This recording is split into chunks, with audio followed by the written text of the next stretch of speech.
Hi there, it's Pete from the Royal Institution. Really excited to be back for another global science show. Today I'm going to be showing you a really simple bit of science craft you can do at home this weekend with your family. We're going to be making something that actually goes all the way back to the Victorian era, and this is an optical illusion called a Thaumatrope.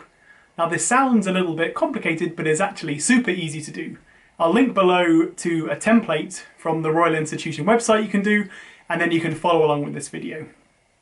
So to start off with, I printed out my template and I've drawn two images, and you'll see one is facing up and one is facing down.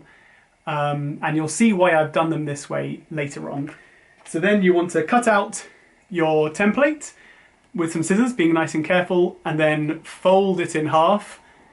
Glue your two halves together, and then you can punch a hole in each of these two dots here.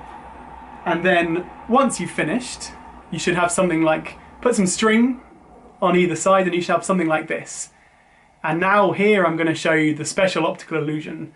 So if let's wait for this to get in focus.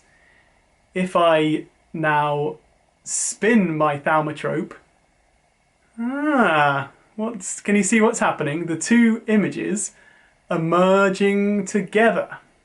Now this optical illusion relies on a part of how we see. It's something called persistence of vision.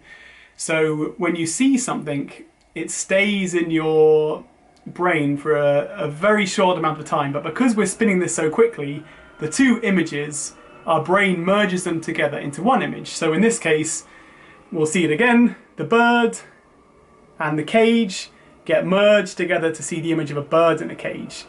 So when you're doing your Thaumatrope, have a think of two images which would merge together to make one image. Maybe you'll have a rainbow and a heart underneath, or a person riding a horse. So as I said, this is something called persistence of vision. Our brain is merging the two images together because they're so close together. And this is actually how cartoons work. Your brain, when you're watching a cartoon, you're seeing continuous motion, but actually what you're seeing is 24 single images that move very slightly, and your brain stitches these together into a continuous motion.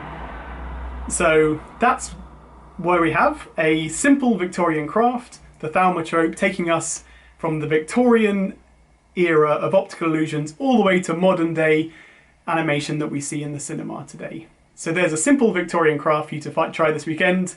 You can check out more fun little crafts to do on the Royal Institution website, but otherwise enjoy the rest of today's global science show. Thank you very much.